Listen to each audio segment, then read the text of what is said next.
Bismillahirrahmanirrahim. Assalamualaikum warahmatullahi wabarakatuh.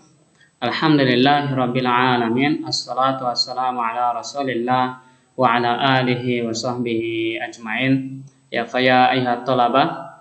Falhamdulillah. Hadha mabhathuna al-akhir wa fi ilmi al-balaghah fa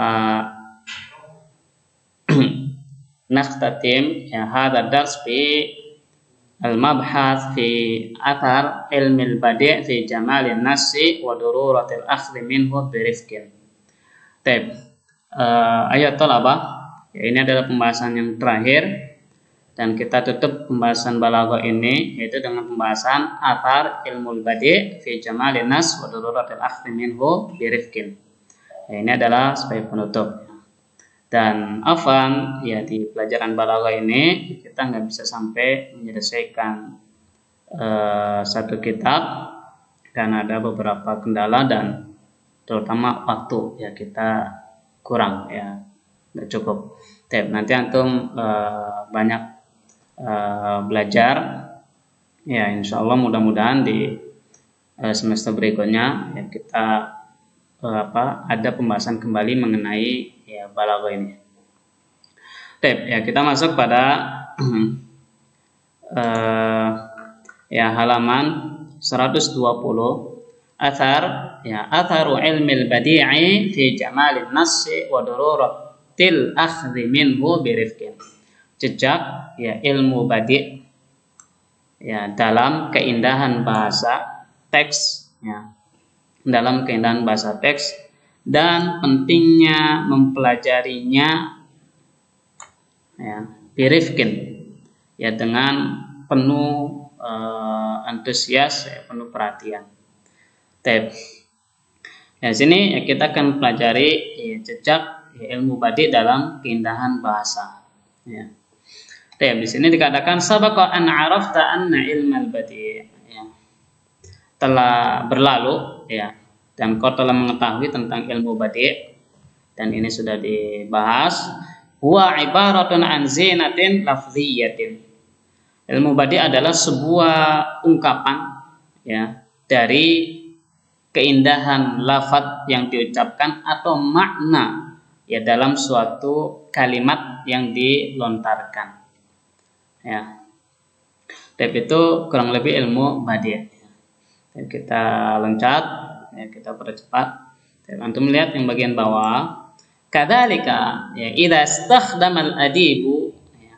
Begitu juga ketika seorang al-adib ya seorang ahli sastra menggunakan alwan al-badi'i ya ilmu badi' ya menggunakan atau memposisikan ya ilmu badi' ya dengan berbagai macam jenisnya, macamnya, ya kemudian bentuknya, bi'tidalin sesuai dengan posisinya, ya, warifkin dan tepat, wa min ghairi takallufin adafat ila uslubihi jamalan, ya tanpa harus membuat sesuatu takalluf, ya tanpa membanding diri sendiri, maka itu akan indah pula ya uslubnya. Ya kemudian ya di sini dikatakan waqad ja'atil muhassinatu al-badi'iyah. Ya maka telah banyak ya seorang yang ahli badi' ya ahli ilmu badi' ya birifqin wa biduni takallufin fil Qur'anil Karim. Ya seorang yang memang ahli ya tanpa harus melihat kepada Al-Qur'anul Karim. Ya, tanpa melihat kepada uslub ya, dalam Al-Quranul Karim, wa fil hadis syarif ataupun dalam hadis, ya. Maka cukup wa fi kalamil Arabil awwalin, ya. Ya, maka cukup dengan melihat pada ya, ucapan-ucapan ya orang-orang Arab pertama, ya orang-orang Arab yang hidup di zaman jahiliyah ya. Disebut dengan zaman jahiliyah adalah zaman sebelum diutusnya Nabi Muhammad SAW dan berakhir ketika Nabi Muhammad SAW diangkat sebagai Nabi dan Rasul, maka berakhir di zaman jahiliyah Nah, itu orang-orang Arab ya di zaman jahiliyah ya sebelum diutusnya Nabi Muhammad SAW adalah banyak yang ahli di bidang ya ilmu badi', dan mereka adalah kebanyakan orang-orang yang tidak bisa menulis dan tidak bisa membaca, tetapi indah dalam mengungkapkan sebuah kata. Ya. Dan keindahan ilmu badi' ini ya dalam sebuah kalimat ya itu terus berlanjut sampai kemudian hatta nihayatil qurun ats-tsalatsal ula minal hijrah, sampai berakhirnya abad ketiga dari Hijriah. Artinya di zaman tersebut keindahan bahasa itu mengalir begitu saja ya tanpa banyak mengambil kaidah-kaidah tertentu ya. Gitu. Tapi mereka adalah orang-orang yang ahli di bidang ilmu badi' tersebut, dan itu berlanjut sampai abad ketiga ya, sampai berakhirnya khilafah, sampai berakhirnya dinasti Umayyah ya, kemudian baru ya terjadi ya, pergejolakan ya, dari sisi sastra ya, di zamannya dinasti Abbasiyah ya.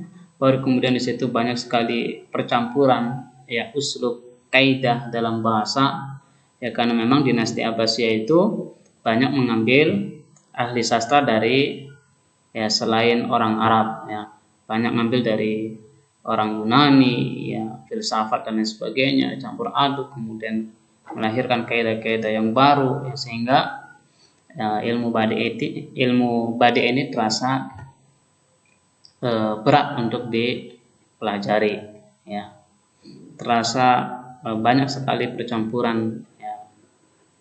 Maka di sini ya antum jangan merasa berat ya, dalam mempelajari balaghah ini ya, ambil yang mudah-mudah dulu ya. Ini pun yang kita pelajari ini hanya sebuah dasar saja ya, kita nggak terlalu banyak masuk di pembagiannya, macam-macamnya, kemudian bagaimana cara membuat sebuah syair ya, kita nggak masuk situ ya, kita hanya dasarnya saja ya. Nanti mudah-mudahan antum kalau ngambil jurusan bahasa ya, antum bertemu dengan balaghah ini ya. Maka kemudian setelah berakhirnya ya 3 abad pertama ya dari Hijriah ini ya, maka kemudian banyak bermunculan ya para penyair dan para penulis ya, minal jinas, sajak, tibak, yang muqawalah, tauriyah, syair kunin, al-badi', dan seterusnya. Kemudian banyak juga ya usul-usul metode-metode yang dikembangkan ya, dan berbeda dengan ya, generasi pertama. Jadi ilmu badi' yang kita pelajari ini ya berbeda dengan ilmu badi' yang ada di generasi pertama ya. Tapi ala kulli hal ya, kita pelajari ya, bahasa Arab ini, mudah-mudahan dengan pelajari kaidah-kaidah ini itu membantu kita dalam memahami berbagai macam bacaan ya, kitab ya, yang berbahasa Arab maupun kitab-kitab yang ditulis oleh ya ulama-ulama besar ya, tentunya dalam bahasa Arab, karena itu akan berbeda yang membaca kitab yang memang betul-betul berbahasa Arab ya dengan yang terjemahan. Ya, itu saja ya, kurang lebih jejak dari ilmu badi' ya dalam keindahan bahasa ya, sastra, dan memang pentingnya kita mempelajari ilmu badi' ini. Kurang lebih itu, syukran lakum wa barakallahu fikum ya. Assalamualaikum warahmatullahi wabarakatuh.